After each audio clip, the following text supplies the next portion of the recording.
আসসালামু আলাইকুম ওয়া রাহমাতুল্লাহি ওয়া বারাকাতুহু। প্রিয় দর্শক শ্রোতা, আমাদের আজকের আয়োজনটি অনেক শিক্ষণীয় এবং বেদনাদায়ক। আজকের ঘটনাটি আপনাদের কাছে তুলে ধরার জন্য আমি যখন ভিডিও এডিটিং করছিলাম, ঠিক তখন অঝরে কান্না চলে আসছিল আমার চোখে। আমার প্রাণপ্রিয় দর্শক শ্রোতা, চলুন জেনে নেই সেই ঘটনাটি কি এবং কিভাবে ঘটেছিল। আলোচনার প্রথম পর্যায়ে থাকছে মৃত্যুর পরবর্তীকাল, এরপর থাকছে বৃদ্ধা মায়ের গল্প এবং শেষে থাকছে বর্তমান সময়ে ঘটে যাওয়া কিছু সত্য ঘটনা।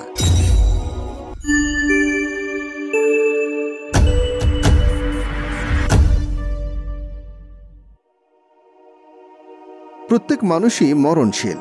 আল্লাহ তাআলার ঘোষণা, প্রতিটি জীবনকে মৃত্যুর স্বাদ গ্রহণ করতে হবে। হাসরের ময়দানে একত্রিত করা এবং বিচার শুরু হওয়ার আগে কবরেই মানুষের সংক্ষিপ্ত হিসাব তথা পরীক্ষা শুরু হবে।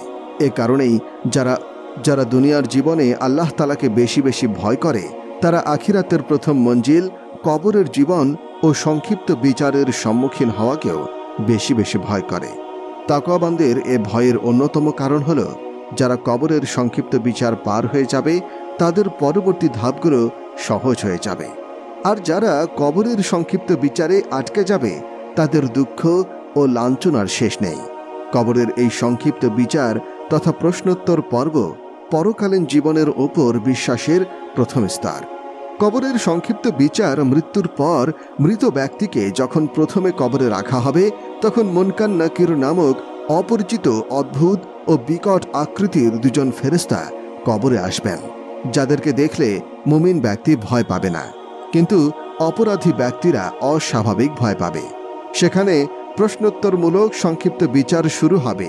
যারা প্রশ্নের উত্তরগুলো যথাযথ দিতে পারবে, তারাই সফল কাম হবে। আর যারা সংক্ষিপ্ত বিচারালয়ের প্রশ্নের উত্তর দিতে পারবে না, তারা ব্যর্থ হবে। মুনকার ও নাকির কবরে এসে মৃত ব্যক্তিকে শোয়া থেকে উঠিয়ে বসাবে। তারপর ধারাবাহিকভাবে 3টি প্রশ্ন করবে। প্রথম প্রশ্ন, মান রব্বুকা, আপনার প্রভু কে? প্রশ্নের উত্তর যদি সে ব্যক্তি নেককার হয়, তবে বলবে, আল্লাহ আমার প্রভু। আর যদি সে মন্দ লোক হয়, তবে প্রশ্নের কোনো উত্তর দিতে পারবে না। দ্বিতীয় প্রশ্ন, মান দীনুকা, আপনার দিন বা জীবন ব্যবস্থা কি? প্রশ্নের উত্তর যদি সে ব্যক্তি নেককার হয়, তবে বলবে, ইসলাম আমার জীবন ব্যবস্থা বা দিন। আর যদি সে মন্দ লোক হয়, তবে এই প্রশ্নেরও কোনো উত্তর দিতে পারবে না। তৃতীয় প্রশ্ন, মান হাজার রসুল, এই ব্যক্তি কে? প্রশ্নের উত্তরে সে ব্যক্তি যদি নেককার ব্যক্তি হয়, তবে বলবে, তিনি আমার নবী মুহাম্মদুর রাসূলুল্লাহ সাল্লাল্লাহু আলাইহি ওয়াসাল্লাম। আর যদি সে মন্দ লোক হয়, তবে প্রশ্নের কোনো উত্তর দিতে পারবে না। আমি এই ব্যক্তিকে চিনি না, নাউজুবিল্লাহ। সংক্ষিপ্ত বিচারের ফলাফলে যারা এই প্রশ্নগুলোর উত্তর দিতে পারবে, তাদের কবরের সঙ্গে জান্নাতের যোগাযোগ স্থাপন করে দেওয়া হবে। জান্নাতের হাওয়া ও সুঘ্রাণ তাদের কবরে আসতে থাকবে। তাদেরকে বলা হবে, এখন তুমি আরামে ঘুমাও, নতুন বিবাহ করা দম্পতির মতো। যারা মনের সুখে ঘুমাতে থাকে, এভাবে তারা কিয়ামত অনুষ্ঠিত হওয়ার আগ পর্যন্ত এই ঘুমে পুরো সময় পার করে দেবে। আর যারা কবরের সংক্ষিপ্ত বিচারালয়ের 3টি প্রশ্নের উত্তর দিতে ব্যর্থ হবে, তাদের কর্ম অনুযায়ী কিয়ামত অনুষ্ঠিত হওয়ার আগ পর্যন্ত শাস্তি ভোগ করতে থাকবে। পরিশেষে আমরা বুঝতে পারি, কবরের সফলতা লাভে কুরআনের সংবাদ গ্রহণ করাটাই মুমিন মুসলমানের একান্ত কর্তব্য। আল্লাহর রাসূল সাল্লাল্লাহু আলাইহি ওয়াসাল্লাম একদিন অনেকগুলো কবর দেখলেন এবং খুশি হলেন। শেষমেশ একটা কবরের সামনে গেলেন। কবরটির কাছে গিয়ে দাঁড়াতেই ওনার চেহারা মোবারকে ঘাম দেখা যাচ্ছিল। তিনি অস্থির হয়ে পড়লেন। দুশ্চিন্তায় চেহারা কালো হয়ে উঠল। আল্লাহর রাসূল সাল্লাল্লাহু আলাইহি ওয়াসাল্লাম পেরেশান হয়ে উঠলেন। একজন সাহাবী রাসূল সাল্লাল্লাহু আলাইহি ওয়াসাল্লামের অবস্থা দেখে জিজ্ঞাসা করলেন, হে আল্লাহর রাসূল, আপনি এত পেরেশান কেন?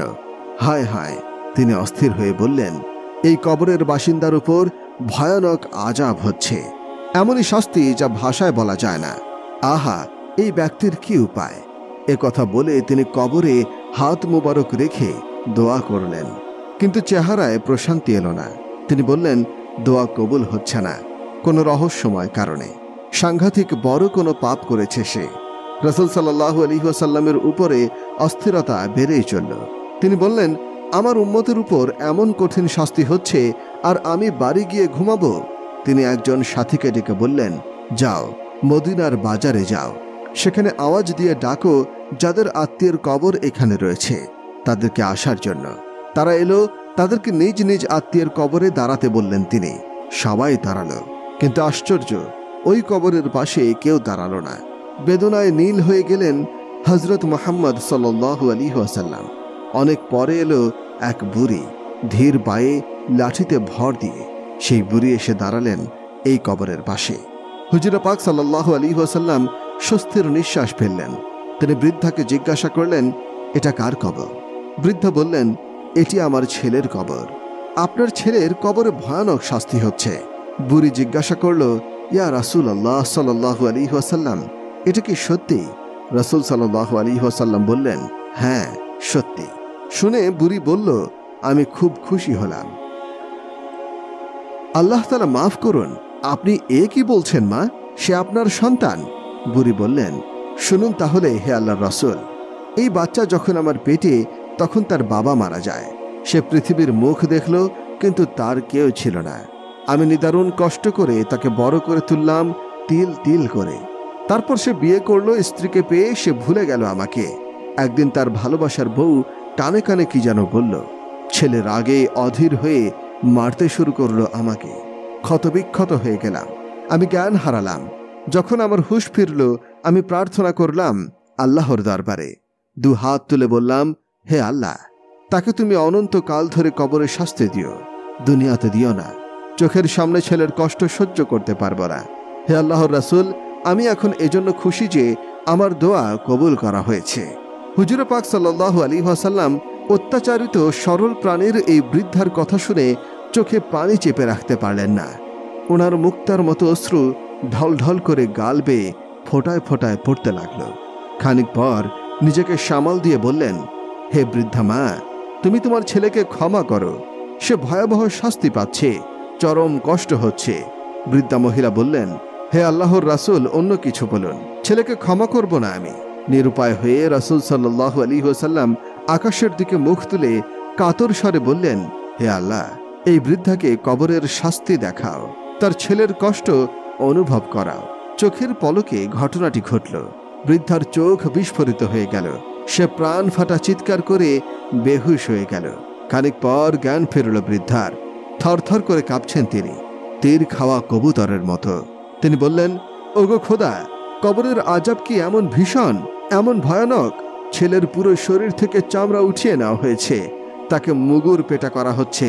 হে আল্লাহর রাসূল, আমি তাকে ক্ষমা করলাম, আপনি দোয়া করুন সে যেন মুক্তি পায়।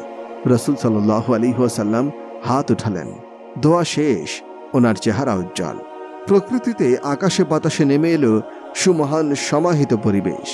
গভীর প্রশান্তি দয়ার নবী মায়ের নবীর চেহারা মোবারকে। চারদিকে শান্তির ছায়া।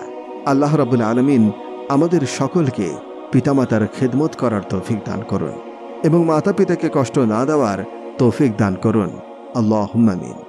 বর্তমান সময়ে কিছু কিছু ঘটনা ঘটে থাকে। এগুলোর উপরে বিশ্বাস স্থাপন করা যাবে কিনা তা খুবই ভাবনার বিষয়। তাও আপনাদেরকে না জানিয়ে থাকতে পারলাম না। আপনাদের জানার আগ্রহের জন্য ঘটনাগুলো বলছি। আমার এক পুত্রার কাছে থেকে ঘটনা শুনেছি। তার ট্রাভেল এজেন্সির ব্যবসা ছিল। সেই সূত্রে আরেক ব্যবসায়ীর সাথে পরিচয়। তিনি তার লোকজনদের সাথে দুর্ব্যবহার করতেন। তাকে দাফন করার সময় যারা গড়ে নেমেছিল তাদের একজন দেখতে পায় যে তার প্যান্টের পেছনের পকেটে রাখা পাসপোর্ট, ভিসা, টিকিট এসব কিছুই নাই এবং পকেটের একটা অংশ বাঁশের খোঁচায় ছিঁড়ে গেছে। তিনি বুঝতে পারলেন যে ওইগুলো কবরে পড়ে গেছে। মৃতের কবর আবার খোঁড়া হলো এবং তারা দেখতে পারল যে ওই লাশ উলঙ্গ, কাফনের কাপড় তার গলায় পেঁচানো, লাশের চোখ ও জিভ ফাঁসির আসামির মতো বের করা। পাসপোর্ট পাওয়া গেল। ভয়ে তাড়াতাড়ি ওই কবর বন্ধ করে বাড়ি এসে ঘটনাটি বললে আত্মীয়রা জানালো যে ওই মৃত ব্যক্তি বদমেজাজি ছিল।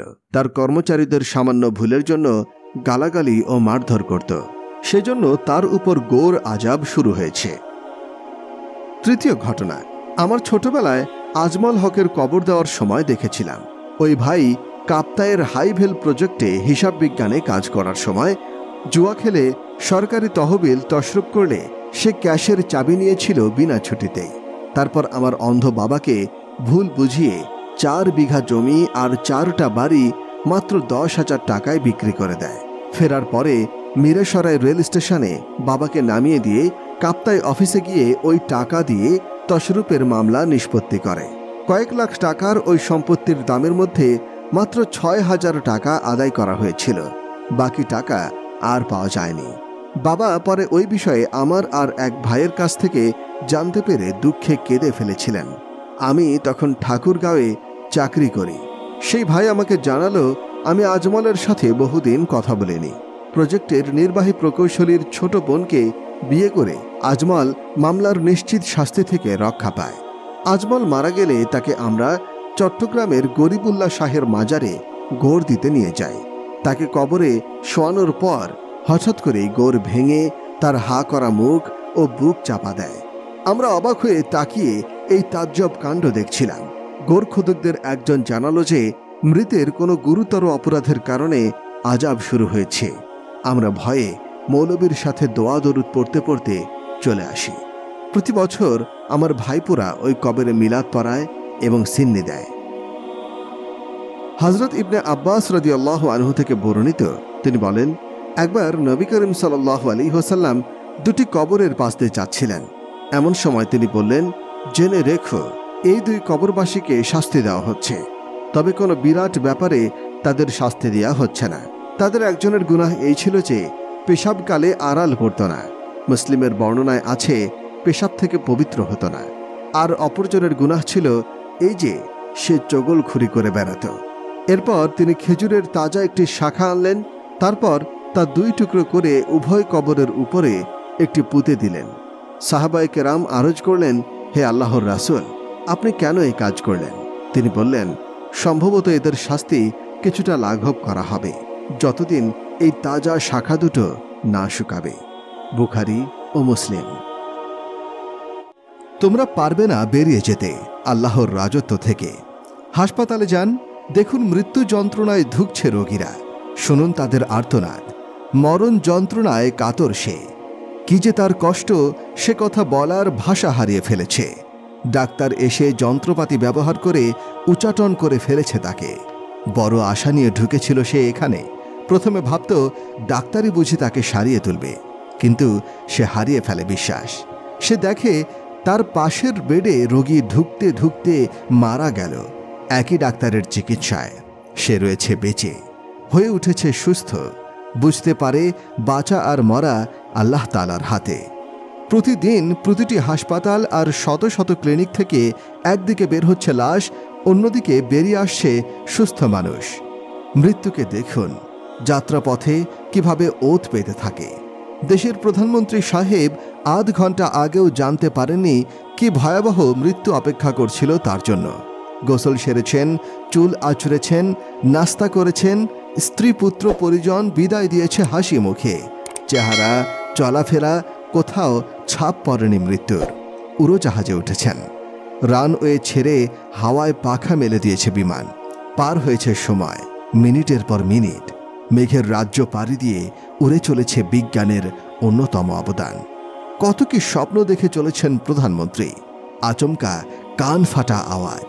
কিছু বুঝে ওঠার আগেই ভেঙে চুরে টুকরো টুকরো হয়ে গেল ইস্পাতের খোল।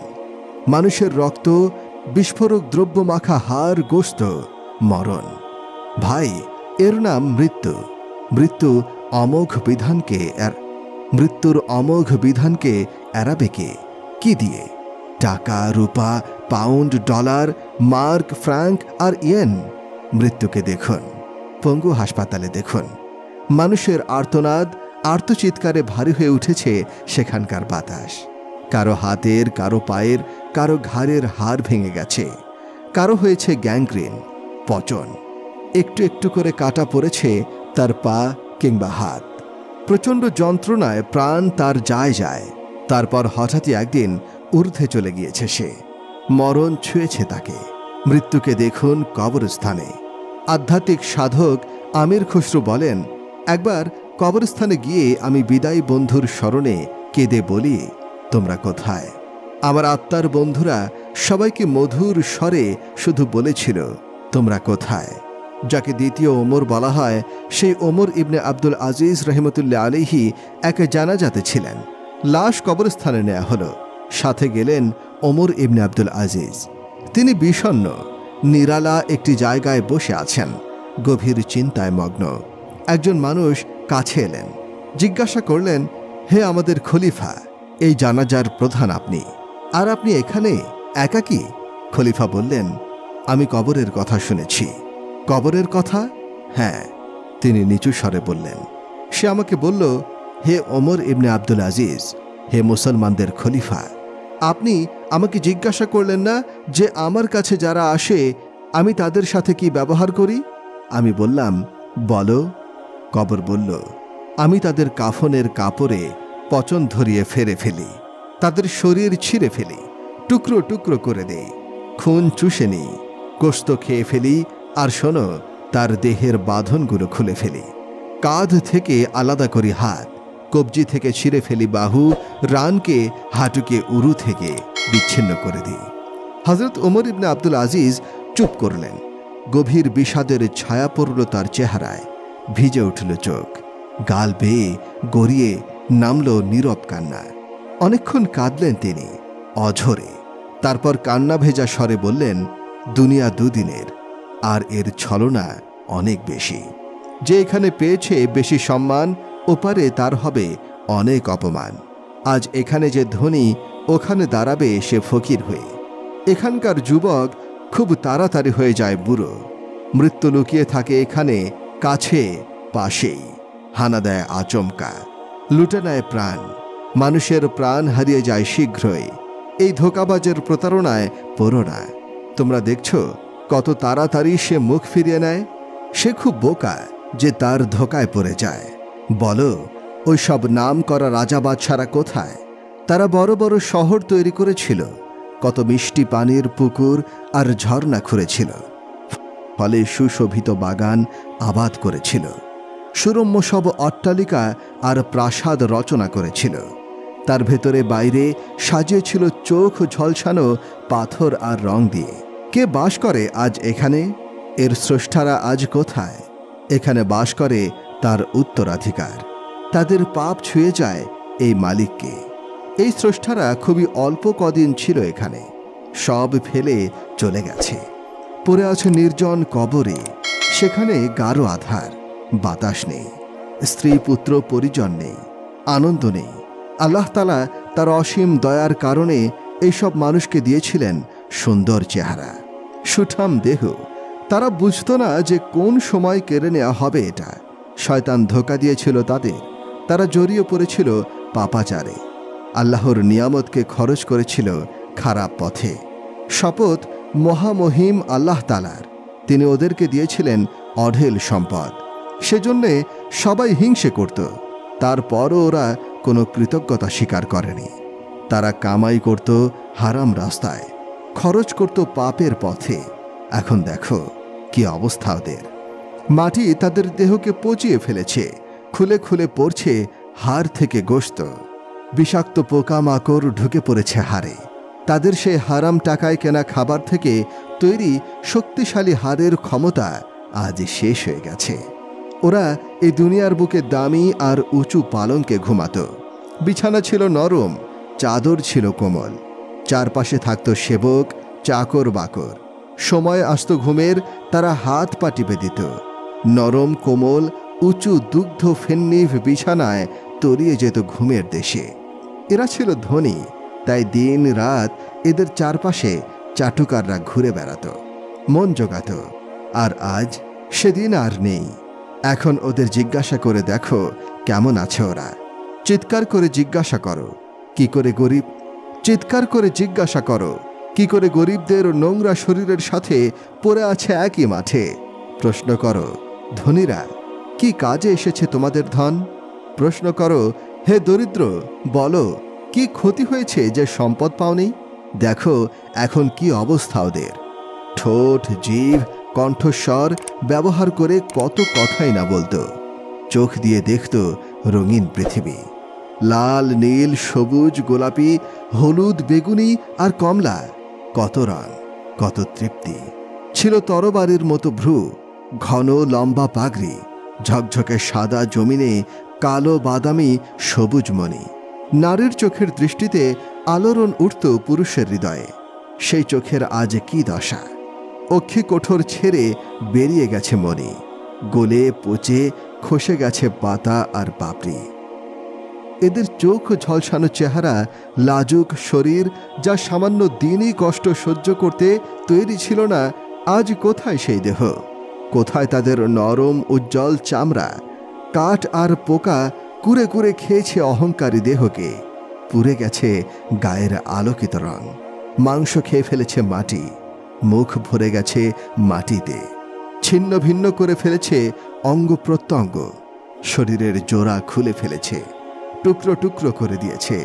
গলে পচে খসে খসে গেছে মূল্যবান সেই শরীর, যা চলত গর্ব ভরে, হাঁটত মাথা উঁচু করে। অত্যাচার আর অবিচারের হাতিয়ার ছিল। আহ, কি দুঃখ, কি পরিণতি হচ্ছে তোমাদের! কোথায় তোমাদের সেই সব চাকর বাকর? তুমি ডাকতে তারা তড়িৎ জবাব দিত, জি হুজুর। তোমার ভয়ে ছুটে আসত, তোমার ভয়ে আমার নাফরমানি করত। কোথায় তোমাদের সেই অট্টালিকা, সাজানো গোছানো সংসার? কোথায় তোমাদের সেই অট্টালিকা, সাজানো গোছানো সংসার, আরাম আয়েশের বিলাস ভবন? তোমাদের ধন সম্পদ কোথায়? চাকর বাকরকে বলো তারা যেন তোমার কামাই করা টাকা পয়সা দিয়ে 4টা ডাল ভাত, কিছু খাবার নিয়ে এসে পৌঁছে দেয় তোমার কাছে। তোমার তৈরি করা আরামের বিছানায় ঘুমিয়ে আছে ছেলে মেয়েরা, আত্মীয় স্বজনেরা। তুমি তাদের চিৎকার করে হুকুম করো যেন তোমার জন্য আরামের বিছানা এনে দেয়। তুমি এই নির্জনে, এই রুদ্ধশ্বাস কবরের আধারে একটু বিশ্রাম নাও। কই, ডাকো তাদের। আল্লাহকে ভুলে যাদের জন্য সবকিছু করেছ, আজ তোমার ডাকে সাড়া দিচ্ছে কি? আসছে? হায় হায়, তোমার কামাই করা সম্পদে তৈরি বাগানে ফুটেছে আজ কত ফুল, রং বেরঙের পাতা, সুমিষ্ট ফল। ওদের বলো তারা যেন তোমাকে কিছু দেয়। কবরে ফুল দিক, সুরভিত ফল দিক, খাবার দিক। দিচ্ছে? দেয় না? তোমাদের আর্ত চিৎকার, হাহাকার পৌঁছে না ওদের কানে। তোমাকে ভুলে গেছে ওরা। তোমার স্ত্রী, তোমার সন্তান, তোমার বন্ধু বান্ধব, সবাই। কবরবাসী, আজ তোমরা একা। গাঢ় আধার ঘিরে আছে তোমাদের। এই পৃথিবীতে হচ্ছে রাত আর দিন। তোমাদের সবই সমান। তোমাদের বন্ধুরা আড্ডা দিচ্ছে। তোমাকে ছেড়ে সুখ দুঃখ শোনার লোক আজ আর তোমার নেই। তুমি একা, একেবারেই একা। কত সুন্দর দেহ তোমার, কত সযত্নে লালিত পালিত আদরের দুলাল তুমি। আজ আর কেউ নেই পাশে। ধুলি ধূসরিত তোমার দেহ, পচা গলা দুর্গন্ধে ভরা তোমার শরীর, পুতি গন্ধময়। কে ছোবে তোমাকে? কে ভালোবাসবে? তোমার দেহ ছিন্ন ভিন্ন, খুলে গেছে শরীরের জোড়া, চোখ বের হয়ে ঝুলে পড়ে আছে তোমার মুখের ওপর। ঘাড় মাথা আলাদা হয়ে গেছে, নাকে ঢুকেছে মাটি, মুখ ভরে জমেছে পানি আর পুজ। শরীরের সবখানে চড়ে বেড়াচ্ছে বিষাক্ত কীট। আর ওদিকে তোমার সুন্দরী বউ বিয়ে করেছে আরেকজনকে। তোমার সুদর্শন স্বামী আনন্দে আছে আরেক অপরূপাকে নিয়ে। আজ আর তোমার কথা মনে নেই তার। মুছে ফেলেছে সুখের সব স্মৃতি। তোমার সন্তানেরা, তারা তাদের এইমাত্র বিয়ে করা বউ নিয়ে খুশি আছে। তুমি কেমন আছো তা দিনেও একবার ভাবে না, রাতেও না। তোমার রক্ত, ঘাম আর পাঁজর ভাঙা পরিশ্রমের পয়সায় তৈরি করেছে প্রাসাদ। সেখানে কোথায় তোমার স্মৃতি? সব কামরা থেকে মুছে ফেলেছে ওরা তোমার চিহ্ন। তোমার ফেলে আসা জমি জায়গা, ঘর বাড়ি, ব্যবসা বাণিজ্য নিয়ে সন্তানদের মাঝে আজ ঝগড়াঝাঁটি, কলহ বিবাদ, মারামারি, কাটাকাটি, এমনকি খুন পর্যন্ত হয়ে গেছে। তোমার এক সন্তান অন্যের রক্ত পিপাসু। কবরবাসী, গতকাল ছিল তোমার মৃত্যুদিন। তুমি তার আগের দিন জানতে না। ধোকায় ছিলে তুমি। ভেবেছিলে দুনিয়া চিরদিন তোমার সাথে থাকবে। এটা বিদায়ের ঘর। ভুলে গিয়েছিলে তুমি। তুমি ভাবতে পারোনি তোমার এই সুবিশাল বাড়ি, বাগানের পাকা ফল, নরম আরামের শয্যা, শীত ও গরমের পোশাক সব ফেলে চলে যেতে হবে। হঠাৎ একদিন আসবে আজরাইল আলাইহিস সালাম। তুমি ভিক্ষা চাইবে প্রাণ, কিন্তু আজ আর কোনো কিছুই আটকাতে পারবে না তাকে। অমোঘ নিয়তি চলে এসেছে তোমার কাছে। দেখতে পাচ্ছ তুমি সবই, বুঝতে পারছ, আবার ফিরে যেতে চাইছ ভালোবাসার পৃথিবীতে। একটু পুণ্য করতে, স্মরণ করতে আল্লাহ তাআলাকে, মানতে নবী করিম সাল্লাল্লাহু আলাইহি ওয়াসাল্লামের প্রতিটি আদর্শকে। কিন্তু আর যে সময় নেই আজ, ফেরার আজ কোনো পথ নেই, যেতে হবে চলে। হায় হায়, আগে যদি বুঝতে, যদি শুনতে। আজ ভয়ে কাঁপছ তুমি, থরথর করে। তোমার চোখ বড় বড় হয়ে উঠেছে, বিস্ফোরিত। তোমার চারপাশে কত আত্মীয়, সুহৃদ, হিতার্থী, শুভাকাঙ্ক্ষী, কেউ দেখে উদ্ধার করতে পারছে না তোমাকে এই সীমাহীন কষ্ট থেকে। কেউ বুঝতেই পারছে না দেখি। হায়, যিনি তোমাকে সাহায্য করতে পারতেন তাকে ভুলেছিলে তুমি। একবারও মনে করনি তাকে, পরম প্রভু মহান আল্লাহ রব্বুল আলামিনকে। কি জিনিস এত উদাসীন করেছিল তোমাকে? কার ভালোবাসায় ভুলেছিলে অন্তহীন প্রেমের পরম প্রভুকে? তারা আজ কোথায়? কেউ কিছু করতে পারছে না? একটু সাহায্য, দুঃখ, কষ্ট, যন্ত্রণা একটু কমিয়ে দিতে পারছে না কেউ? আহ, দেখো কারা তোমাকে মুগ্ধ করেছিল। তুমি মন্ত্রমুগ্ধ ছিলে সব জড় অসার শক্তির। দেখি আজ উদ্ধার করুক তোমায় নির্জীব অসহায় সব উপাস্য। ধন সম্পদ, স্ত্রী পুত্র, বাড়ি ঘর, মোড়ল সর্দার, কোথায় তাদের ক্ষমতা? নেই। ভুল ভাঙছে তোমাদের। আহ, কদিন আগে যদি ভাঙত। মৃত্যুদূত এসেছে, তুমি ভীত সন্ত্রস্ত, ঘেমে নেয়ে উঠছ, অসার পরে আছো, ঘামের পর ঘাম আসছে, পিপাসা লেগেছে। কে পানি দেবে? 7 সমুদ্র 13 নদীর পানি পান করলেও পিপাসা মিটবে না। ছটফট করছ, করট বদলাচ্ছ, গলার কাছে কাটা, বের হচ্ছে না, নামছে না। আল্লাহ তাআলা বলেন, যখন প্রাণ এসে হাজির হয় কণ্ঠের কাছে, কেন পারো না তোমরা ফেরাতে তা? কদিন আগে ছিলে তুমি দুনিয়ায়, আলো বাতাসে আর ভালোবাসায়। তখন মৃতদের চোখ বন্ধ করে দিয়েছ, গোসল দিয়েছ, কাফন পরিয়েছ, জানাজা পড়েছ, কবরে রেখে চাপা দিয়েছ মাটি।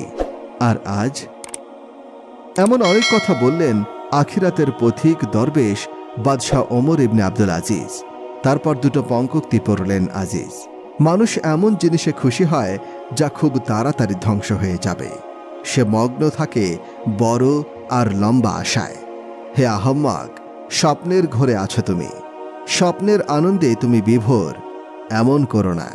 উদাসীনতায় কেটে যায় তোমার দিন, রাত কাটে ঘুমের ঘোরে, আর মরণ চেপে বসে আছে তোমার কাঁধে। যেসব কাজে দিন কাটাচ্ছ, কাল তার জন্যেই করবে পরিতাপ। 2 দিনের দুনিয়ায় দিন কাটাচ্ছ তুমি 4 পেয়ে জানোয়ারের মতো। হপ্তাখানিক পর এক দুপুর রাখাল বালক বকরি চড়াচ্ছে মরু উপত্যকায়। সাথে সাথী ইহুদি রাখাল। রুক্ষ মরু, চারদিকে ঘন বন, প্রচণ্ড উত্তাপ ছড়াচ্ছে সূর্য, যেন মাথার উপরে নেমে আসবে এক্ষুনি। চামড়া পোড়া গরম, দিশেহারা বোধ করছে রাখাল। হঠাৎ তুন থেকে ছোড়া তীরের মতো ছুটে এলো সে। হিংস্র বাঘ আকাশ বাতাস কাঁপিয়ে আত্মা কাঁপানো প্রচণ্ড গর্জন তুলে ঝাঁপিয়ে পড়ল পালে। চিলের মতো ছো মেরে একটা ছাগল পাল থেকে নিয়ে অদৃশ্য হলো বনে। চোখের পলকে এখনো বাতাসে শোনা যাচ্ছে বাঘের গোঙানি। কিন্তু এ কি? ইহুদি সঙ্গী রাখাল অবাক হল। মাথার পেছনে হাত দিয়ে মুখ আকাশে তুলে চিৎকার করে কেঁদে উঠল মুসলমান রাখাল। প্রাণে বেঁচে গেছি। জানের ফাড়া কেটেছে মালের উপর দিয়ে। বকরি গেছে মাত্র একটা, এতে কাদার কি আছে ভাবছে ইহুদি রাখাল। অবাক হয়ে হাহাকার করা শব্দে কাঁদছে রাখাল। কাঁদছিস কেন? ইহুদি শুধায়। জানে বেঁচে গেছিস? মাত্র একটা বকরি গেছে তোর, কেঁদেই চলেছে মুসলিম। বকরি হারানোর দুঃখে কাঁদছি না। খানিক পর থিতিয়ে এলো তার কান্না। তাহলে কাঁদছি এজন্য যে খলিফা ওমর ইবনে আব্দুল আজিজ আর নেই। এটা কেমন কথা? ঠিকই বলছি। চোখ মুছে গভীর বিষাদে বলে মুসলিম। যদি তিনি বেঁচে থাকতেন, বাঘ ছাগলকে আক্রমণ করতে সাহস পেত না। হ্যাঁ, তখনই ওমর ইবনে আব্দুল আজিজ দুনিয়া ছেড়ে চলে গেছেন। তার স্ত্রী বলেন, খলিফা হবার পর তিনি আর রাতে ঘুমাননি, সারা রাত কাঁদতেন। নামাজে, দোয়ায়, সিজদায় আর তিলাওয়াতে তিনি বলতেন, হে আল্লাহ, দজলার উপর যে পুল, সেখানে যদি নির্জনে একজন বাঘ অন্য একজন বকরির দিকে কড়া নজরে তাকায়, তাহলে তার জবাব কাল হাসরের মাঠে আমাকে দিতে হবে। খলিফা হবার 2.5 বছরের মাঝে একদিনও তিনি ফরজ গোসল করেননি। মানুষ মরেছে, মরছে, মরবে। প্রাণী মাত্রই মরবে। প্রাণের স্বাভাবিক ধর্মই হল টিকে থাকার জন্য নিরন্তর সংগ্রাম করা। সব প্রাণী মৃত্যুর মুখোমুখি হলে সব শক্তি এক করে রুখে দাঁড়ায়। আত্মরক্ষার সংগ্রামই হল সবচেয়ে বড় লড়াই। মৃত্যু হল জীবনের সবচেয়ে বড় ত্যাগ। সেজন্য সবার এত ভয়, সব হারাবার ভয়, হারিয়ে যাবার ভয়। মৃত্যু নিয়ে সভ্যতার আদি যুগ থেকে সব দেশের, সব ধর্মের মানুষ অনেক চিন্তা করেছে। এসব চিন্তা বেশিরভাগই গড়ে উঠেছে অসার আর অলীক কল্পনার উপর ভিত্তি করে। বিগত শতাব্দী পর্যন্ত প্রাচীন বিজ্ঞানে মৃত্যু সম্পর্কে অনেক উল্টোপাল্টা কথা বলা হয়েছে, যার জন্য সাধারণের মনে মৃত্যুর ব্যাপারে আজও কোনো সঠিক ধারণার দানা বেঁধে ওঠেনি। বহু ভুল ভ্রান্তি, অন্ধবিশ্বাস, হৃদয়াবেগ এবং সংস্কারে ভরে আছে আমাদের মন। ইদানিং আমেরিকায় বেশ কয়েকটা বড় বড় কোম্পানি লাখ লাখ ডলার রোজগার করছে। মূলধন হচ্ছে মৃত্যুকে ফাঁকি দেওয়ার মতলব। এসব কোম্পানির নাম হলো, তারা নানা রকমের সচিত্র বৈজ্ঞানিক প্রবন্ধ, যা নিজেদের লেখা বা তাগিদ দিয়ে লেখানো, এসব দেখিয়ে ধনী বুড়োদেরকে বোঝানোর চেষ্টা করেছে যে আর 40 থেকে 50 বছরের মধ্যেই মরা মানুষকে বাঁচিয়ে তোলার কৌশল আবিষ্কার হয়ে যাবে। কাজেই তাদের মক্কেলেরা এখন যদি কিছু টাকা দেন, তাহলে মৃত্যুর খানিক পরেই তাদের মরদেহ নিয়ে এসে ঠান্ডা গুদামে একটা আলাদা বায়ু ছাড়া রেফ্রিজারেটরের মধ্যে রেখে দিবেন।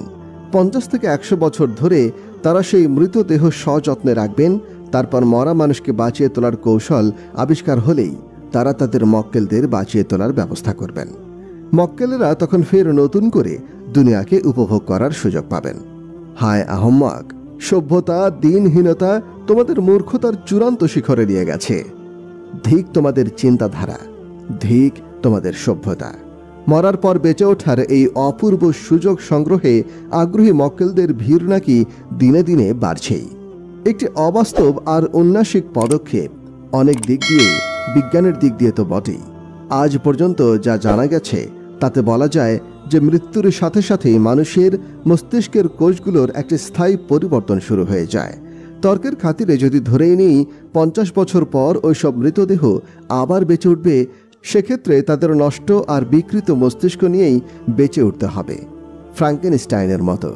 ওরকম বিকৃত মস্তিষ্ক নিয়ে বেঁচে থাকার আগ্রহ কার হবে? মানবিক কারণেও মৃত্যুহীন জীবন আমাদের কারও কাম্য নয়। খ্রিস্টপূর্ব 399 সালে সক্রেটিস বলেছিলেন, মৃত্যুই জ্ঞানী মানুষের শেষ কাম্য বস্তু। বার্নার্ড শ লিখেছেন, মৃত্যুহীন জীবনের একঘেয়েমি বড়ই ভয়াবহ।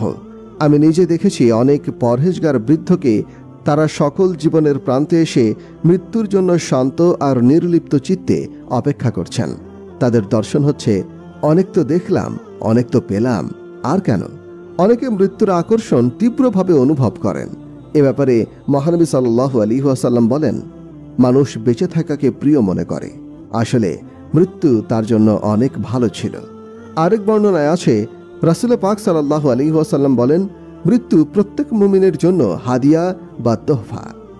তিনি আরও বলেন, মানুষ মৃত্যুকে অপছন্দ করে। আসলে দুনিয়ার ঝামেলা থেকে মৃত্যুই তার জন্য শ্রেষ্ঠ। যত শীঘ্রই মৃত্যু হবে ততই তাড়াতাড়ি সে মুক্ত হল। হযরত আনাস রাদিয়াল্লাহু আনহু বলেন, রাসূল পাক সাল্লাল্লাহু আলাইহি ওয়াসাল্লাম বলেছেন, দুনিয়া থেকে চলে যাবার উপমা হলো এমন যেন শিশু মায়ের পেট আধার আর ছোট থেকে বের হয়ে সুবিশাল শান্তির দুনিয়ায় এসে পড়ল। মৃত্যুর ব্যাপারে মুমিনদের কোনো ভয় নেই। আসল কথা হচ্ছে পুণ্যবান হতে হবে, আল্লাহ তাআলার সাথে গভীর সম্পর্ক করতে হবে। একদিন এক পথিক তাড়াহুড়ো করে কোথাও যাচ্ছে। তার ব্যস্ততা দেখে হযরত আবু হুরায়রা রাদিয়াল্লাহু আনহু তাকে ডাকলেন। সে থামল। তিনি জিজ্ঞাসা করলেন, কি ভাই, কোথায় যাচ্ছ? সে বলল, বাজারে। আবু হুরায়রা রাদিয়াল্লাহু আনহু বললেন, ভাই, পারলে আমার জন্য মৃত্যু কিনে এনো। হযরত খালিদ ইবনে মাদান রাদিয়াল্লাহু আনহু বলতেন, এমন যদি হতো যে কেউ বলছে ওই জিনিসটি ছুঁতে পারলে সে মরে যাবে, তাহলে আমার আগে কেউ ছুঁতে পারত না। প্রিয়জনের সাথে মিলিত হবার তীব্র বাসনায় মৃত্যুর জন্য অনেকে আকুল হন। শুধু মানুষের মৃত্যু নয়, নানান জীব জানোয়ার, হাতি, বুনো মোষ, সিংহ, বানর যারা যৌবনে দল বেঁধে বাস করে একদিন বুড়ো হয়। তখন দল ছুট হয়ে আমৃত্যু অরণ্যে একা একা ঘুরে বেড়ায়। সব প্রাণী মৃত্যুর সাথে লড়াই করার ইচ্ছে সারা জীবন ধরে রাখে না। জীবনের মতো মৃত্যুর একটা সঠিক সংজ্ঞা বের করা কঠিন কাজ। শিশু যখন মায়ের পেটে ভ্রূণ হয়ে আসে তখনই সে মৃত্যুর সংকেত বুঝে নেয়। মায়ের পেটে শিশুর কতগুলো কোষ নিয়মিতভাবে মরে যায়, ধ্বংস হয়ে যায়। আমাদের দেহের শতকরা 1 থেকে 1.5 ভাগ কোষ প্রতিদিনই মৃত্যুর মুখে পতিত হচ্ছে, কিন্তু মৃত্যু সংকেত সারা দেহে ছড়িয়ে পড়ছে না। যখন পড়ে তখন দেহের মৃত্যু ঘটে। আমাদের চোখের সামনেই প্রতিদিন গাছের পাতা ঝরছে, ফুল শুকোচ্ছে, কিন্তু মৃত্যু হচ্ছে না গাছটির। আবার পাকার পর সারা মাঠের শস্য কয়েকদিনের মধ্যেই শুকিয়ে যায়। তখন হাজার চেষ্টা করলেও তাকে বাঁচিয়ে রাখা যায় না। মৃত্যুর এই বিচিত্র ইশারার প্রকৃত কারণ আজও স্পষ্ট করে কিছু জানা যায় না। মৃত্যুর ইশারার মতো আরেকটি বহু বিতর্কিত বিষয় হল মৃত্যুর সংজ্ঞা আর তার সময় বের করা। মৃত্যু কাকে বলে? মৃত্যু কখন ঘটল? হৃদস্পন্দন বন্ধ হয়ে যাওয়া, দেহের তাপ কমে যাওয়া, দেহ শক্ত হয়ে যাওয়া, এটাই কি মৃত্যু? এগুলো অবশ্যই মৃত্যু নয়, মৃত্যুর লক্ষণ। তাছাড়া এগুলো দেখা গেলেও যে একটা মানুষের মৃত্যু হয়েছে তা জোর দিয়ে বলা যায় না, কারণ ওইসব দেখা দেবার পরও মানুষকে আবার বেঁচে উঠতে দেখা গেছে। জগৎ বিখ্যাত লেখক জি.এম. মুরি তার অদ্ভুত গবেষণার গ্রন্থ লাইফ আফটার লাইফ বইয়ে এমন সব 40 জন রোগীকে খুঁজে বের করেছেন যাদেরকে চিকিৎসক ডেথ সার্টিফিকেট দিয়েছিলেন, কিন্তু আশ্চর্য কি এক অলৌকিক কারণে ফের তারা বেঁচে উঠেছেন, সুস্থ জীবন যাপন করেছেন, সংসারপাতি করেছেন, আর তাদের জীবনে এসেছে এক বিরাট পরিবর্তন। তারা আখিরাতকে বিশ্বাস করতে শুরু করেছে। ওই 40 জন রোগীর সাক্ষাৎকার নিয়েছেন মুরি। তিনি বলেছেন, অপূর্ব অবিশ্বাস্য এক জগৎ বিচরণ করেছিলাম আমি।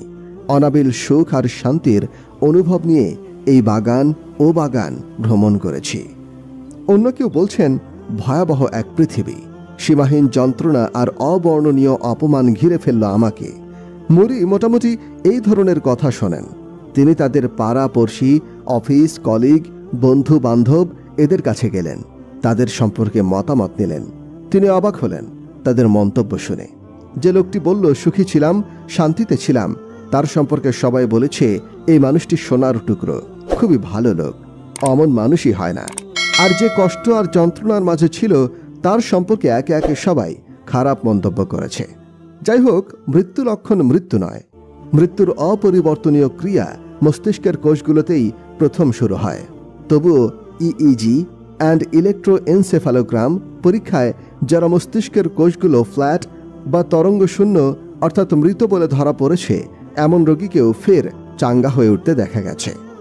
মৃত্যুর বাহ্যিক লক্ষণ দেহের সর্বত্র ফুটে উঠলেও অনেক ক্ষেত্রে কমপক্ষে আরও 8 ঘন্টা মৃত ব্যক্তির পেশিগুলো বৈদ্যুতিক শকে উত্তেজিত হয়ে থাকে। মৃত ব্যাঙের পেশি নিয়ে পরীক্ষাগুলো এই প্রসঙ্গে উল্লেখযোগ্য। মৃত্যুর সময় দেহের অসংখ্য কোষের স্বাভাবিক জীবনক্রিয়া স্থায়ীভাবে বন্ধ হয়ে যায়, কিন্তু একসাথে যায় না, ধীরে ধীরে থামে, ব্রেক কষার ভঙ্গিতে। একটা কোষের তখনই মৃত্যু ঘটেছে বলে ধরা যাবে যখন তার সাইটোপ্লাজমের স্বাভাবিক গতিবিধি বন্ধ হয়ে যায়, তখন তার ফিজিক্যাল ব্রাউনিং মুভমেন্ট শুরু হয়ে যায়। কিন্তু সব কোষে সেটা ঘটতে সময় লাগে। যতক্ষণ দেহে একটি কোষও জীবিত আছে ততক্ষণ জীবনের অস্তিত্ব রয়েছে। সেই জীবন একটা সময় সাপেক্ষ ব্যাপার। মৃত্যু আসে ধীরে ধীরে, ধাপে ধাপে, এক মুহূর্তে সব শেষ হয় না। একমাত্র বিস্ফোরণজনিত দুর্ঘটনায়, যেখানে নিমেষের মধ্যে সম্পূর্ণ দেহ ছিন্ন ভিন্ন হয়ে কিমার মতো হয়ে যায়, সেখানে ঘড়ি ধরে সঠিক মৃত্যুর সময়টা বলে দেয়া যায়। কাজেই সত্যি কি মৃত্যুর কোনো প্রয়োজনীয়তা আছে? কিছুদিন আগে একটা ভাষণে আমি বলেছিলাম, মৃত্যুই জীবনের আধার, জীবনের পূর্ণতা, জীবনের নতুন সংস্করণ। এক সাথী ভাই শুনে বলল, এটা দর্শনের কথা, বিজ্ঞানের বা যুক্তির নয়। আমি কিন্তু বিজ্ঞানের যুক্তি অনুসরণ করেই কথাটি বলেছিলাম। একটা উপমা দিচ্ছি। মানুষের দেহ অসংখ্য কোষের সমন্বয়ে তৈরি। এই কোষের 1 থেকে 1.5 ভাগ স্বাভাবিক নিয়মে প্রতিদিনই মারা যাচ্ছে। এই মৃত্যু যদি কোনো বৈজ্ঞানিক কৌশলে বন্ধ করে দেওয়া হয়, তাহলে আমাদের দেহের ওজন প্রতি 80 দিন অন্তর অন্তর দ্বিগুণ হতে থাকবে। 1 মন মানুষের ওজন এভাবে 1 বছর পরে 12 মন মানুষে পরিণত হবে। 2 বছর পর 144 মন, 3 বছর পর 1719 মন, 4 বছর পর 20,732 মন। এমনি করে মানুষটির আয়ু যদি 70 বছর হয়, তাহলে শেষমেশ তার ওজন আর উচ্চতা দুনিয়ার সবচেয়ে উঁচু বাড়ি শিকাগো সিটির এম্পায়ার স্টেটকে ছাড়িয়ে যাবে। বুঝুন অবস্থাটা। কাজেই মৃত্যুর হিরণয় ছোঁয়া না থাকলে দুনিয়ার যাবতীয় প্রাণীর রূপ আর বৈশিষ্ট্য হারিয়ে যাবে। একটা মশা হবে তাল গাছের মতো, একটা হাতি হবে বড় পর্বতের মতো। অস্তিত্ব নিয়ে টিকে থাকাই মুশকিল হবে। এক অনাসৃষ্টির পৃথিবী দেহকোষের নিয়মিত মৃত্যু বন্ধ হয়ে গেলে দেহের ভয়ঙ্কর বিকৃতি ঘটবে। ঠিক যেমন মানুষের মৃত্যু বন্ধ হলে জনসংখ্যার একই দৃশ্য হবে। এটা লক্ষণ করার মতো বিষয়, যে হারে আমাদের দেহকোষের মৃত্যু ঘটছে, ঠিক সেই হারেই প্রতি বছর পৃথিবীর জনসংখ্যা বাড়ছে। এই অবস্থা আরও কয়েক হাজার বছর চলতে থাকলে মানুষের মোট ওজন পৃথিবীর বর্তমান ওজনকে ছাড়িয়ে যাবে। একটা 1471 ফুট উঁচু umpire state বিল্ডিংকে 10 foot by 10 foot ঘরের মধ্যে রাখার কল্পনা করা যায় না। ঠিক তেমনি ওই বিপুল মানবজাতির সংকুলান পৃথিবীর বুকে হবে না। মৃত্যু সুদক্ষ মালির মতো জীবনের অতিরিক্ত বার নিয়ন্ত্রণ করে। তার একটি নির্দিষ্ট রূপ, আকৃতি ও সংখ্যায় সামঞ্জস্য রক্ষা করে চলেছে। মৃত্যুর হাতে আমৃত পান করেই জীবন আজও টিকে আছে পৃথিবীতে। তারপর একটা প্রশ্ন থেকেই যায়, জীবনের অতিরিক্ত বৃদ্ধি হচ্ছে বলেই ধ্বংসের এই প্রয়োজনীয়তা। জীবনের বৃদ্ধিকে যদি বন্ধ করতে পারি, তাহলে মৃত্যুকে ফাঁকি দিয়েও তো আমরা অমরত্ব লাভ করতে পারব। কিন্তু সব জীবন যদি একটা স্থির বিন্দুতে এসে অনন্তকাল ধরে চিরতারুণ্য উপভোগ করতে থাকে, তাহলে মহান, মহামহিম, পরাক্রান্ত আল্লাহ তাআলার সৃষ্টির উদ্দেশ্য নষ্ট হয়ে যাবে। থেকে যাবে ভাঙা গড়ার খেলা। অজস্র জন্ম আর অজস্র মৃত্যুর মাঝ দিয়েই জীবনে ক্রমবিকাশের স্রোত বয়ে চলেছে অপ্রতিহত গতিতে। মৃত্যু ছিল বলে মৃত্যু আছে, তাই নতুন রূপে উত্তরণ ঘটেছে জীবনের। ক্রমবিকাশের স্রোত যদি বন্ধ হয়ে যায়, জীবন সংস্কারের সম্ভাবনাও মুছে যাবে, বিনষ্ট হয়ে যাবে।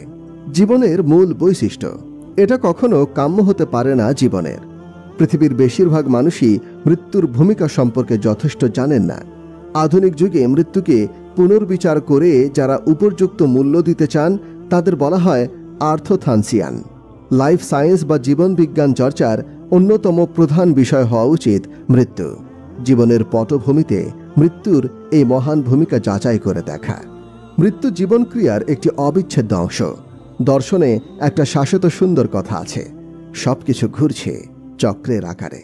পদার্থের পারমাণবিক গঠন থেকে শুরু করে মহাকাশের সৌরমণ্ডল, তারকারাজি আর নীহারিকা পুঞ্জের গতি প্রকৃতি সম্পর্কে এ কথা যেমন সত্য, তেমনি আমাদের জীবনের প্রতিটি মূল ক্রিয়ায় চক্রের আকারে আবর্তিত হচ্ছে। বীজ থেকে জীবন অঙ্কুরোদমের মাঝ দিয়ে ফলে ফুলে পরিণত বৃক্ষে বিকশিত হয়ে উঠছে, ফের ফিরে আসছে। মাটি থেকে বৃক্ষ যত সার পদার্থ শেকড়ের মাঝ দিয়ে টেনে নেয়, মৃত্যুর পর দেহের পচনের মধ্য দিয়ে তার সবই ফিরিয়ে দেয় মাটিতে। জীবনের শ্বাসক্রিয়া, অঙ্গার, আত্তীকরণ, রক্ত সঞ্চালন, জীবাণু ও অন্যান্য প্রাণীর মধ্যে নির্ভরতা সবই এক সুশৃঙ্খল চক্রের আকারে কাজ করছে। তাছাড়া পৃথিবীর জল, অক্সিজেন, নাইট্রোজেন, অঙ্গার, বাষ্প, যাবতীয় খনিজ দ্রব্য সবই চক্রাকারে আবর্তিত হচ্ছে বারবার। বিগত কয়েক শতাব্দী ধরে মানুষ বারবার এইসব চক্রের নানা সুরক্ষিত স্থানে হাত দিয়েছে। তাতে নষ্ট হয়েছে প্রাণের স্বাভাবিক গতি আর শৃঙ্খলা। এগুলো করা হয়েছে বিজ্ঞানের নামে, কিন্তু আগামী পৃথিবীর মানুষের কাছে তা চিহ্নিত হবে অবৈজ্ঞানিক পদক্ষেপ হিসেবে। মৃত্যু আসবে, অমোঘ নিয়তির কাছে মানতেই হবে হার। কেউ ঠেকাতে পারবে না তার অপরাজেয় শক্তিকে।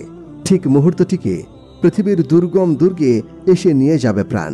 পালাবে কোথায়? মৃত্যুর হাত থেকে। মৃত্যু এক ভয়ানক পরিণতি, তার হামলা অপ্রতিরোধ্য, কিন্তু মানুষ তার থেকে একেবারে উদাসীন।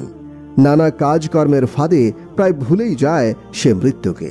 কখনো মনে পড়লেও তা আবছা মতো, এত অন্যমনস্ক ভাবে যে মনে রেখাপাত করে না, শুধু মুখের কথা থেকে যায়।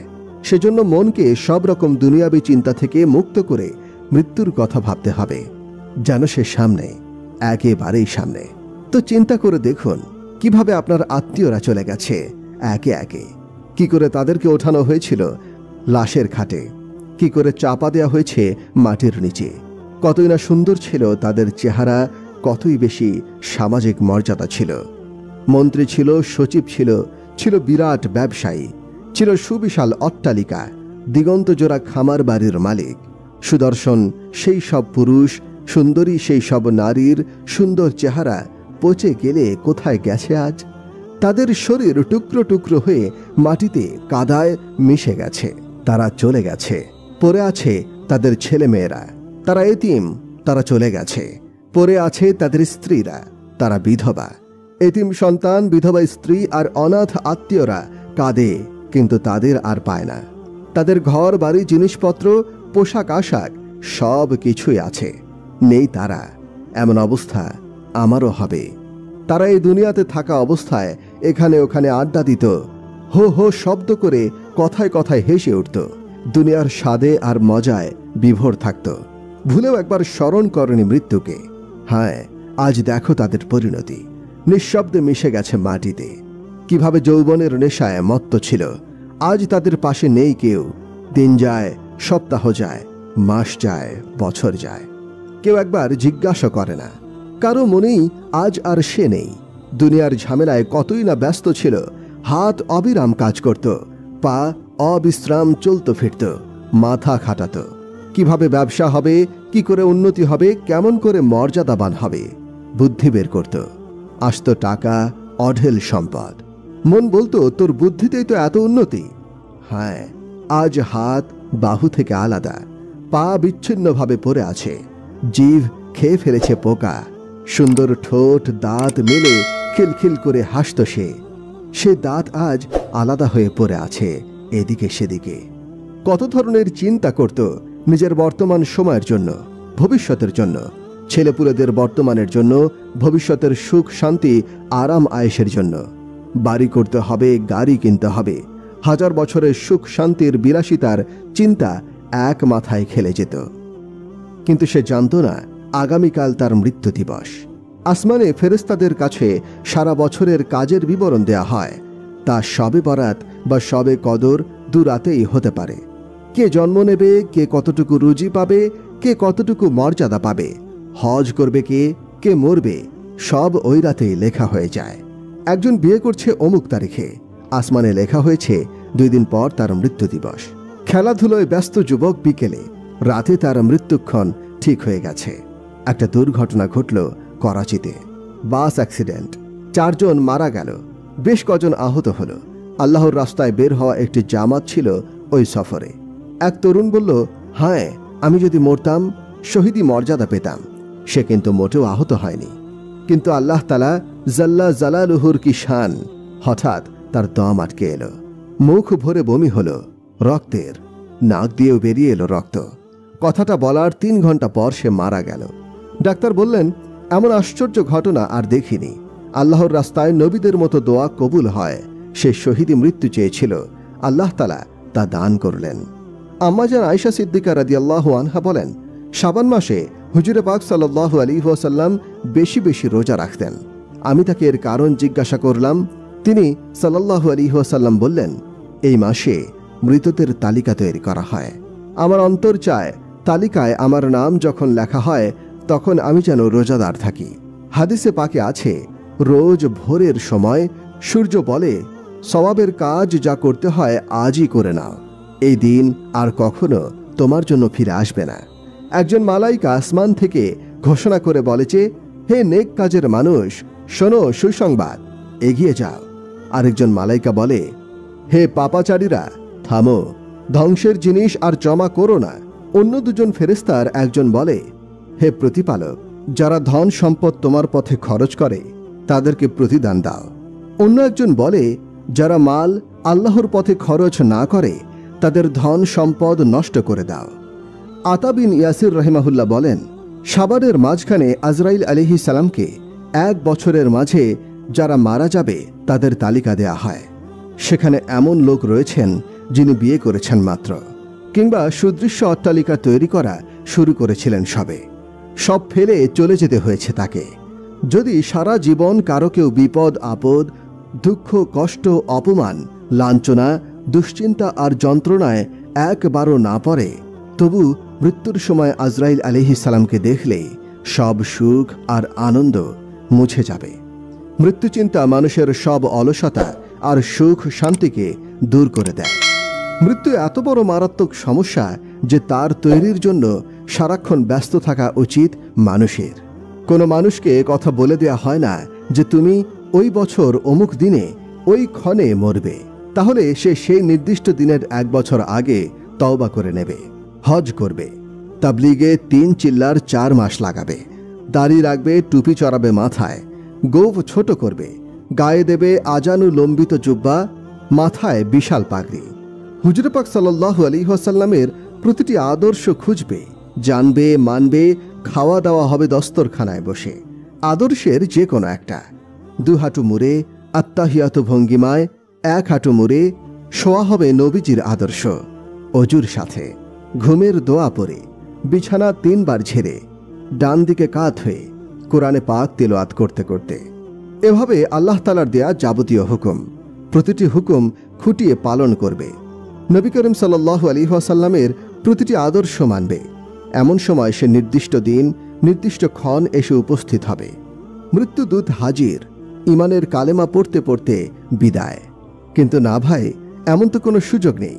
আজরাইল আলাইহিস সালাম কাউকে না বলে না ইশারা দিয়ে চলে আসে। তখন হয়তো সে বাস যাত্রী, হয়তো কোনো নভেল নাটক পড়ায় নিমগ্ন, হয়তো শরাবের বোতল নিয়ে বসে আছে সে, কিংবা কোনো হাউজির আড্ডায়, বা কোনো খুনের পরিকল্পনা করছে, অপরের জমি দখলের কূট ষড়যন্ত্রে ব্যস্ত, সিনেমা হলের আধারে তাসের আড্ডায়, গাজার আসরে, নেশা পানিতে লিপ্ত, বাজে মেয়েদের সাথে, রাজ সিংহাসনে বসে বিদেশি কূটনৈতিকদের সাথে আলোচনায়। এমনি সময় এসে পড়ে সে, আজরাইল। জীবন ঘুড়ির মতো, লাটাই তো অন্যের হাতে, জানা নেই কখন সে টান দিয়ে বসে। লোকমান হাকিম রহিমাহুল্লাহ তার ছেলেকে বলেছিলেন, মৃত্যু এমন এক ঘটনা যার ভূমিকা সম্পর্কে কারো জানা নেই, কখন এসে পড়বে জানে না কেউ। সুরম্য অট্টালিকায় বাস করে এক মানুষ, চারপাশে তার আনন্দ আর ফুর্তির সামগ্রী, তাতে সে লিপ্ত। এমন সময় খবর পায় পুলিশ খুঁজছে তাকে, গ্রেফতার করবে তাকে। সব আনন্দ মাটি হয়ে যায় তার। রাত কাটবে অঘুমে, মৃত্যু তো অমনি, আচমকা আসবে, কেড়ে নেবে জীবনের সব আনন্দ খুশি। পুলিশের বেদ থেকেও কঠিন সেই মুগুর যা ফেরেশতারা নিয়ে আসে পাপিষ্ঠকে শাস্তি দেবার জন্য। মূর্খ মানুষ, অহংকারী, ঘাড় উঁচু করে আছে অমোঘ নিয়তির বিরুদ্ধে মৃত্যুর মোকাবেলায়। সে জানে না কি বিপুল বিক্রমে ধরা হবে তাকে। আকাশ চিরে নামবে সে, মাটি ফুঁড়ে উঠবে সে, পলকেই ছিনিয়ে নেবে প্রাণ। মৃত্যুর পর চেহারা কালো এবং ভয়ঙ্কর হয়ে গেল। কিভাবে এই আশ্চর্য ঘটনাটি ঘটল চলুন জেনে আসি। এক স্থানে 4 যুবক বাস করত। সে স্থানে তারা কয়েক বছর কাজ করল। তারা তাদের আয় জমিয়ে রাখত। তারা যখন শুনত কোনো স্থানে আরাম আয়েশ কিংবা আনন্দের ব্যবস্থা রয়েছে, তারা তখন সে স্থানে চলে যেত। প্রতিদিনের মতো তারা একসাথে বসে গল্পগুজব করছিল।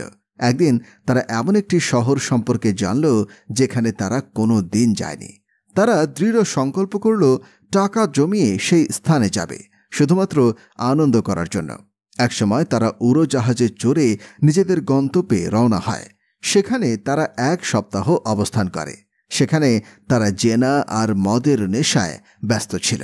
তারা এমন সব কাজ করল যা আল্লাহ তাআলার আযাবের জন্য যথেষ্ট। একদিনের ঘটনা। সেদিন তারা মদ আর নারী নিয়ে ব্যস্ত ছিল। রাতের কিছু সময় কেবল কেটেছে। তারা আল্লাহ তাআলার সাথে নাফরমানি করছে। হঠাৎ করে তাদের মধ্যে হতে একজন বেহুশ হয়ে পড়ল। বাকি 3 বন্ধু তার কাছে এগিয়ে গেল। তারা বুঝতে সক্ষম হলো যে তাদের বন্ধুর অবস্থা খুবই নাজুক। তাদের একজন বলল, ভাই কালেমা পড়ো। অসুস্থ লোকটি বলল, তুমি এখান থেকে যাও আর আমাকে 1 পেয়ালা মদ দিয়ে যাও। আরও বলল, হে অমুক নর্তকী, আমার কাছে এসো। এ অবস্থায় মৃত্যু তাকে পাকড়াও করল। আল্লাহ তাআলা আমাদের অনুগ্রহ দান করুন। আমরা এসব গুনাহের কাছ থেকে মুক্তি চাই। এরপর 3 বন্ধু যখন তাদের সাথীর এই অবস্থা দেখল, তখন তারা কবরের আযাবের ভয়ে কাঁদতে লাগল। তারা তওবা করে পাপের সে রাজ্য থেকে বেরিয়ে এলো। মৃত সাথীর লাশ কফিনে করে নিয়ে এলো। তারা যখন এয়ারপোর্টে এসে পৌঁছল, তখন তারা কফিন খুলে সাথীর চেহারা দেখল। তারা দেখতে পেল যে তাদের সাথীর চেহারা খুব কালো হয়ে গেছে, যা দেখলে যে কোনো মানুষই ভয় পেয়ে যাবে। ভাই সব, ভালো আমল করলে আল্লাহ তাআলা আমাদের চেহারাকে আলোকিত করে দেবেন। আমাদেরকে পরকালের সফলতা লাভের জন্য আপ্রাণ চেষ্টা করে যেতে হবে। আর আমাদের মধ্যে অবশ্যই আল্লাহর ভয় কাজ করতে হবে। আসুন আমরা সেসব লোকদের মতো হয়ে যাই যাদের সম্পর্কে আল্লাহ তাআলা পবিত্র কোরআন শরীফে বলেছেন, তাদের চেহারা আলোকিত হবে আর তারা সর্বদা আল্লাহর রহমতের ছায়ার নিচে থাকবে। হযরত দিনপুরি রহিমাহুল্লাহ বলেন, আমি কবর থেকে অগ্নিশিখা বের হতে দেখেছি। আমি এর জ্বলন্ত জিহবা দেখেছি। আমি কবরের বিশালাকায় ভয়ঙ্কর সাপ দেখেছি। আল্লাহর নামে শপথ করে বলছি, আমি কবর থেকে কালো ধোঁয়া বের হতে দেখেছি। কবরের আযাব সত্যি। রাসূল করিম সাল্লাল্লাহু আলাইহি ওয়াসাল্লাম 1 আঙুলের উপরে আরেক আঙুল রেখে বলেছিলেন, আমি মুহাম্মদ সাল্লাল্লাহু আলাইহি ওয়াসাল্লাম যেভাবে 1 আঙুলের উপরে আরেক আঙুল রেখেছি, তেমনিভাবে পাপিষ্ঠ ব্যক্তির ওপরে কবরের আযাব একের পর এক আছড়ে পড়বে। হে ভাইরা, একটু চিন্তা করুন, আমরাও মাটির নিচে যাব। এই যে সম্পদ, যার জন্য আমরা অবৈধ পদ্ধতি অবলম্বন করছি, একদিন এর জন্য কবর আগুনে পরিপূর্ণ হয়ে যাবে। মৃত্যুর পর আমাদের এই সম্পদ কোনো কাজে আসবে না। আত্মীয় স্বজন যারা আছে সবাই তা ভাগ করে নিয়ে যাবে। সত্যিকার অর্থে আমাদের আসল সম্পদ হচ্ছে আমাদের নেক আমল। মৃত্যুর কষ্ট যে কি তা আপনাদের অনুভূতিতে নেই। রাসূল করিম সাল্লাল্লাহু আলাইহি ওয়াসাল্লাম ইরশাদ করেন, মৃত্যু যন্ত্রণা মৃত ব্যক্তির কাছে এমন মনে হয় যেন শরীরে 300 তরবারি দ্বারা একযোগে আঘাত করা হচ্ছে। শরীর থেকে যখন রূহ বের করা হয়, তখন মৃত্যুর যন্ত্রণা 300 তরবারির আঘাতের চাইতেও বেশি মনে হয়। হযরত আইনি বলেন, আমি এক মৃত লোককে আল্লাহর অনুগ্রহে জীবিত হতে দেখেছি। তাকে জিজ্ঞাসা করলাম, মৃত্যুর সময় তোমার অনুভূতি কি ছিল? জবাবে সে বলল, আমি আজ থেকে 50 বছর পূর্বে মৃত্যুবরণ করেছিলাম। আমি এখনো মৃত্যুর যন্ত্রণা অনুভব করি। আইনি বলেন, আমি একটি কথা জানতে পেরেছি যে মৃত্যুর কষ্ট কিয়ামত পর্যন্ত বলবৎ থাকবে। হযরত সাদ্দাত ইবনে আউস রাহিমাহুল্লাহ বলেন, মৃত্যুর যন্ত্রণা দুনিয়া ও আখিরাতের সকল কষ্ট থেকে কঠিন। করাত দিয়ে জীবন্ত শরীরকে কাটলে যে কষ্ট হয়, মৃত্যুর যন্ত্রণা এর চেয়েও বেশি কঠিন। কিংবা কেচি দ্বারা শরীরকে কাটলে যে কষ্ট হয়, মৃত্যুর যন্ত্রণা এর চেয়েও বেশি কঠিন। গরম পাতিলে জীবন্ত মানুষকে সিদ্ধ করলেই যে কষ্ট হয়, মৃত্যুর যন্ত্রণা এর চেয়েও বেশি কঠিন। যদি মৃত ব্যক্তি কবর থেকে উঠে এসে মৃত্যুর যন্ত্রণা বর্ণনা করত, তাহলে পৃথিবীর সকল মানুষ আল্লাহর প্রেমে পাগল হয়ে যেত। মানুষের চোখে ঘুম আসত না, মৃত্যুর চিন্তায় বিভোর হয়ে পড়ত। আল্লাহর নবী মুসা আলাইহিস সালাম ইন্তেকাল করেন। আল্লাহ তাআলা মুসা আলাইহিস সালামকে জিজ্ঞাসা করেন, হে নবী, আপনি মৃত্যুকে কেমন পেয়েছেন? মুসা আলাইহিস সালাম বললেন, আমি আমার রূহকে এই অবস্থায় পেয়েছি যে জীবিত চড়ুই পাখিকে জ্বলন্ত আগুনে এমনভাবে নিক্ষেপ করা হয়েছে যে সে উড়তেও পারে না। আবার মৃত্যু বরণও করতে পারে না। আরেকটি বর্ণনায় এরকম বলা হয়েছে যে একটি জীবিত বকরি থেকে শরীরের চামড়া ছাড়ানো হলে যেমন কষ্ট হয়, মৃত্যুর যন্ত্রণা তেমন মনে হয়। হযরত উমর রাদিয়াল্লাহু আনহু কাবকে জিজ্ঞাসা করলেন, মৃত্যুর সময়ের কঠিন অবস্থা বর্ণনা করো। হযরত কাব বললেন, কণ্টকযুক্ত একটি ডাল মানুষের শরীরে ঢুকিয়ে তা আবার বের করে নিলে যে কষ্ট হয়, মৃত্যুর যন্ত্রণা ঠিক এই রকম। এখানে এইসব আলোচনা সংক্ষেপে বর্ণনা করা হয়েছে। হযরত আজরাইল আলাইহিসসালাম এবং তার সহযোগী ফেরেশতাদের ভয়ঙ্কর রূপ ধারণে মৃত ব্যক্তিকে আরও কঠিন অবস্থার সম্মুখীন হতে হয়। হযরত আজরাইল আলাইহিসসালাম গুনাহগার ব্যক্তির রূহ এমনভাবে কবজ করেন যে কোনো শক্তিশালী ব্যক্তি যদি তা দেখতে পেত তাহলে সে তার কলিজা ফেটে মারা যেত।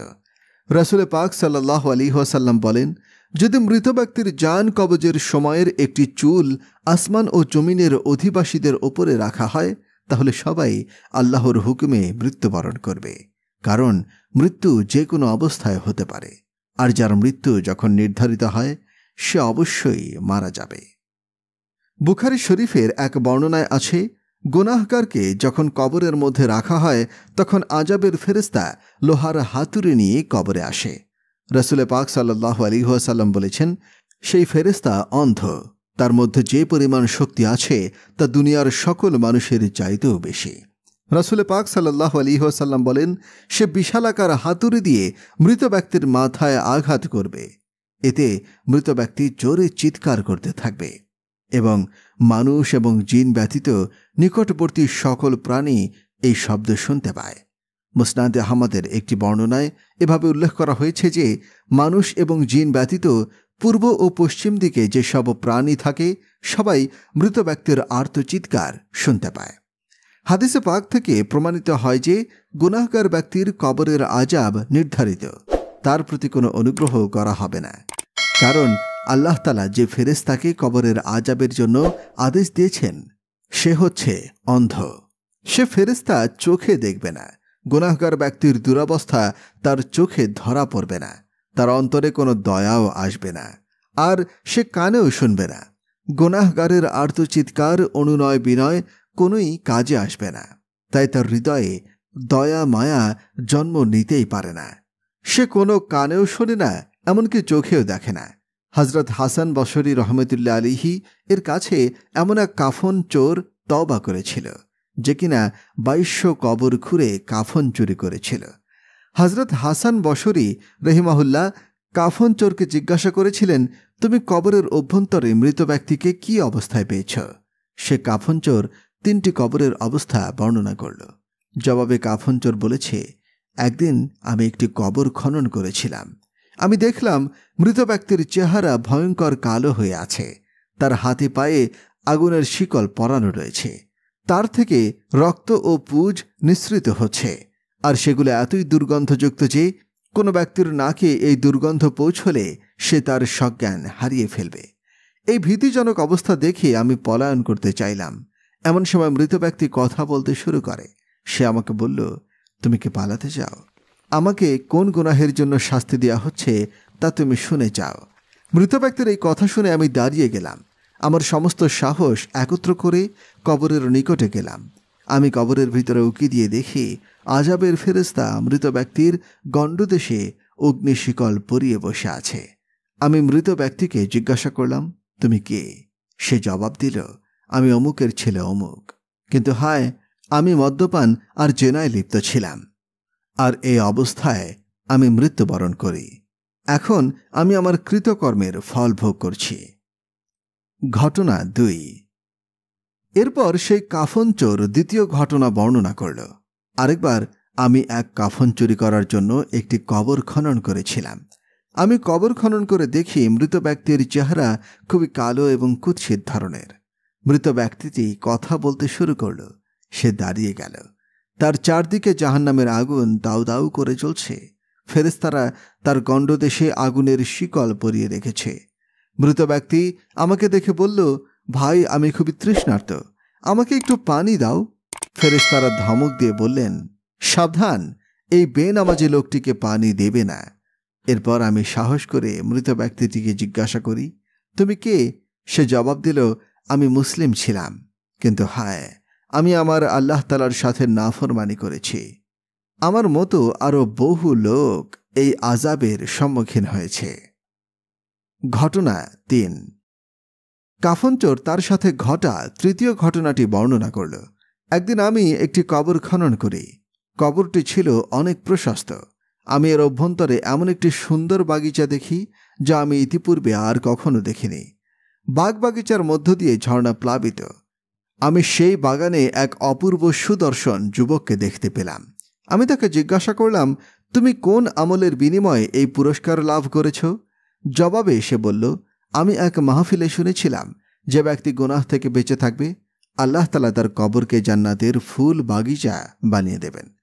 এরপর থেকে আমি সকল প্রকার গুনাহের কাজ ছেড়ে দিয়েছি। আমি যেসব নেক আমল করছি এর বিনিময়ে আল্লাহ তাআলা আমাকে পুরস্কৃত করবেন। এজন্য কবি বলেছিলেন, এই পুরস্কার কেবল তার জন্য যে গুনাহ থেকে নিজেকে বাঁচিয়ে রাখে আর সে নিজের জীবনকে আল্লাহ তাআলার পথে উৎসর্গ করে দিল। হযরত আবু বকর রাদিয়াল্লাহু আনহু এর খেলাফতকালে এক ব্যক্তি মারা গেল। যখন তাকে জানাজা দেওয়ার জন্য সবাই তৈরি হয়ে গেল, তখন কেউ একজন দেখল যে তার কাফন খোলা হলো। কেউ একজন দেখল যে তার কাফনের ভিতর কি যেন নড়াচড়া করছে। তার কাফন খোলা হলো। দেখা গেল এক বিষাক্ত সাপ কুণ্ডলি পাকিয়ে বসে আছে আর লোকটির কপালে ছোবল মারছে। লোকজন সাপটিকে মারতে উদ্যত হল। তখন সাপটি কালিমা পড়ে বলল, হে লোক সকল, তোমরা কেন আমাকে মারতে চাও? আমি এখানে আমার ইচ্ছায় আসিনি। মহান আল্লাহ তাআলা আমাকে নির্দেশ প্রদান করেছেন। আমি কিয়ামত পর্যন্ত তাকে দংশন করতে থাকব। লোকজন জানতে চাইল তার অপরাধ কে ছিল যার জন্য তাকে এই আযাব দেওয়া হচ্ছে। সাপ তখন আল্লাহর নির্দেশে বলল, হে লোক সকল, তার 3টি অপরাধ ছিল। 1, সে আজান শুনত অথচ মসজিদে যেত না। 2, সে যাকাত দিত না। 3, সে আলিম ওলামাদের কথা শুনত না। আল্লাহ পাক তার এই পয়গম্বরের উপরে অসংখ্য রহমত বর্ষণ করুন এবং তার জান্নাতের মর্তাবা আরও অনেক উঁচু করুন। আমিন। আজকে এই পর্যন্তই। পরবর্তী ভিডিও দেখার জন্য অনুরোধ রইল। ধন্যবাদ। আপনি যদি আমাদের চ্যানেলে নতুন হয়ে থাকেন তাহলে সাবস্ক্রাইব করুন এবং পাশে থাকা বেল আইকনটি বাজিয়ে আপনার মূল্যবান মতামত কমেন্ট করে জানাতে পারেন।